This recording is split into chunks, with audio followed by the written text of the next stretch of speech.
नमस्कार साथियों, आप सभी का स्वागत है आपके अपने YouTube channel daily GK master पर। साथियों, आज है 19 अगस्त और 19 अगस्त से जितने भी करंट अफेयर्स के क्वेश्चन अपडेट हुए हैं वो लेकर के आए हैं। तो साथियों, इम्पोर्टेंट क्लास होने वाली है। चैनल पर कोई भी भाई बहन पहली बार आए हो तो चैनल को सब्सक्राइब कर लीजिए, बेल आइकन को ऑन कर लीजिए और टेलीग्राम को लिंक डिस्क्रिप्शन में होगा, ज्वाइन कर लेना। PDF फाइल प्लस वीडियो मिल जाएगा। अब 20 मिनट की क्लास आपको ओनली 10 मिनट में मिलने वाली है। तो आइए शुरू करते हैं बिना किसी देरी से पहले क्वेश्चन से। पहला क्वेश्चन है, भोंसले की तलवार की वापसी भारत के किस प्रयास को दर्शाती है? तो ये दर्शाती है खोई हुई विरासत की पुनः प्राप्ति। भारत अपनी खोई हुई सांस्कृतिक विरासत को पुनः प्राप्त और संरक्षित करने का प्रयास कर रहा है। आज इस वीडियो में सबसे ज़्यादा क्वेश्चन इस क्वेश्चन पर ही होंगे। जो ये क्वेश्चन है ना, भोंसले की तलवार, इसी टॉपिक पर कम से कम 5-6 क्वेश्चन चलने वाले हैं। तो वीडियो के एंड तक बने रहना है सभी को, ठीक है। अगला क्वेश्चन है, विशेष प्रतिनिधि तंत्र क्या है? कूटनीतिक संवाद चैनल। यह भारत चीन सीमा मुद्दों के समाधान के लिए एक कूटनीतिक तंत्र है ये, ठीक है। अगला क्वेश्चन है, अजीत डोभाल है, भारत में किस पद पर स्थित है वो? तो भारत में राष्ट्रीय सुरक्षा सलाहकार के पद पर स्थित है अजीत डोभाल जी।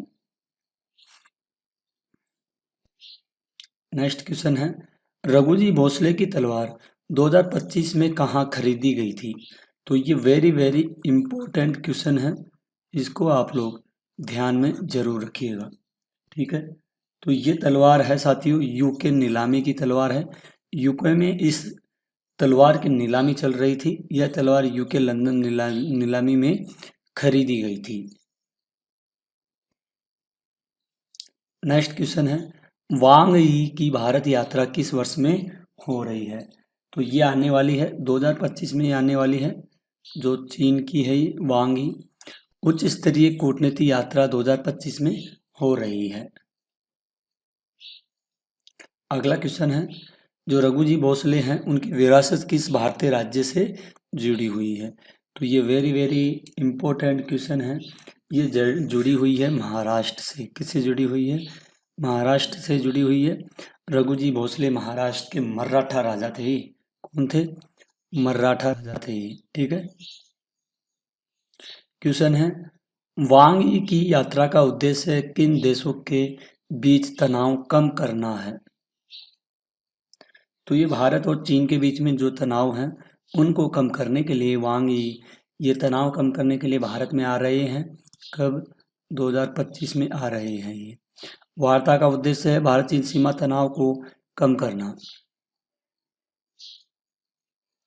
क्वेश्चन है अगला, रघुजी भोसले की तलवार की वापसी किसकी पुनः प्राप्ति है? तो ये वापसी पुनः प्राप्ति है सांस्कृतिक विरासत। भारत की एक बड़ी सांस्कृतिक विरासत को पुनः प्राप्त कर रहा है भारत, ठीक है। तो ये क्वेश्चन है, अब जो भी एग्जाम लगेगी ना, ठीक है, तो उनमें ये क्वेश्चन पूछा जा सकता है। मैं अभी भी बोल रहा हूँ ये क्वेश्चन पूछे जाने वाला है, आप इनको नोट करते चलना, ठीक है। अगला क्वेश्चन है, जो रघुजी भोसले की तलवार है ये कहाँ से प्राप्त की गई थी? साथियों ये लंदन में नीलामी हुई थी, वहां पर यह तलवार प्राप्त हुई थी। लंदन में हुई नीलामी में खरीदी भी गई थी ये, ठीक है। वहां पर खरीदी हुई तलवार है ये। रघुजी भोसले की तलवार कितने वर्षों बाद भारत लौट रही है? मतलब 200 वर्ष हो गए हैं इस तलवार को खोए हुए या ले जाए गए हुए। 200 वर्षों से अधिक समय बाद ये भारत में लौट रही है। कहाँ पर लौट रही है? भारत लौट रही है, ठीक है। अगला क्वेश्चन है, कौन सी ऐतिहासिक धरोहर 18 अगस्त 2025 को वापस लौट रही है? तो साथियों ये लौट रही है रघुजी भोसले की तलवार है, ठीक है। जी 200 साल बाद में भारत लौट रही है। मैंने बोला था आज जितने भी क्वेश्चन होंगे इसी टॉपिक पर चलने वाले हैं। भारत चीन वार्ता किस तंत्र के अंतर्गत हो रही है? तो साथियों ये हो रही है विशेष प्रतिनिधि तंत्र के उपयोग करते हैं चीन वार्ता के लिए, चीन सीमा वार्ता के लिए इस कूटनीति तंत्र का उपयोग करते हैं, विशेष प्रतिनिधि तंत्र का। ठीक है। वांग यी की यात्रा मुख्य उद्देश्य क्या है? तो इसका मुख्य उद्देश्य है साथियों सीमा विवाद समाधान। जो भारत के चीन के बीच में जो विवाद चलता रहता है ना, तनाव को कम करने के लिए यह यात्रा की जा रही है।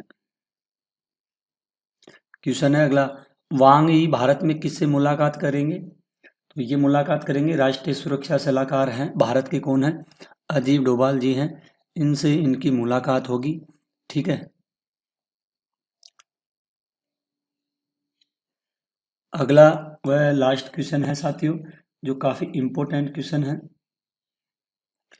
कौन सी चीनी अधिकारी 18 अगस्त 2025 को सीमा वार्ता के लिए भारत आ रही हैं? इनका नाम है वांग यी। ये क्वेश्चन कई बार फेर फेर के पूछ रहा है आपसे। ठीक है, स्थायी नहीं पूछ रहे। तो चीन की है विदेश मंत्री वांग यी सीमा वार्ता के लिए भारत दौरे पर आ रही है ये। ठीक है। तो साथियों ध्यान में रखना इसको। 18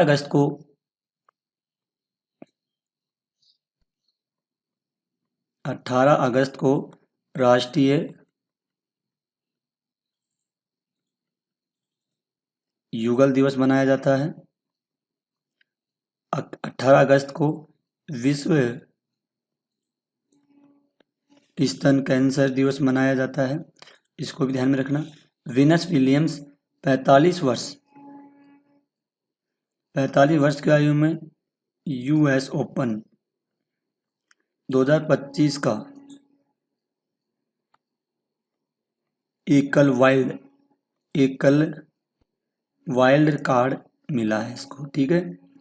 अनाहत सिंह NSW स्क्वैश बेगा ओपन 2025 में उपविजेता रही है। नीतीश कुमार है, ये एशिया कप के हॉकी 2025 के लोगो शुभंकर और ट्रॉफी का अनावरण किया गया है। अजय कुमार भल्ला को नागालैंड के राज्यपाल का अतिरिक्त प्रभार दिया गया है, इसको ध्यान में रखना। पीएम मोदी ने दिल्ली में 11,000 करोड़ की राजमार्ग परियोजना का उद्घाटन भी किया है। प्रधानमंत्री मोदी का स्वतंत्रता दिवस भाषण 103 मिनट तक चला है ये, इसको भी ध्यान में रखना। जो वन विभाग का सबसे बुजुर्ग हाथी है मोहन माला काजीरंगा राष्ट्रीय उद्यान में, इनका हाल ही में क्या हुआ है? निधन हुआ है। सबसे बुजुर्ग था। ठीक है, इनका नाम था मोहन माला हाथी था काजीरंगा राष्ट्रीय उद्यान में। ठीक है। पहली made in India semiconductor chip 2025 के अंत तक आएगी। सरकार घुसपैठ चुनौतियों से निपटने हेतु उच्च स्तरीय जनसंख्या मिशन शुरू करेगी। खेलो इंडिया वाटर स्पोर्ट्स फेस्टिवल का शुभारंभ हिमालयन किंगफिशर में किया गया है। नए जीएसटी रिफॉर्म में 2 स्लैब का प्रस्ताव रखा है। ठीक है। मोदी ने उर्वरक क्षेत्र में आत्मनिर्भरता का आह्वान भी किया है। नागालैंड के राज्यपाल गणेशन का 80 वर्ष की आयु में इनका क्या हुआ है? निधन भी हुआ है। तो साथियों आज के जितने भी क्वेश्चन थे सभी को कवर किए हैं और जितने भी इम्पोर्टेंट थे उनको भी अपन ने कवर किए हैं। आप लोग वीडियो के एंड तक बने रहना। आज की क्लास को यहीं ख़त्म करते हैं और मिलते हैं एक और अगली न्यू क्लास के लिए। तब तक के लिए धन्यवाद। जय हिंद, जय भारत।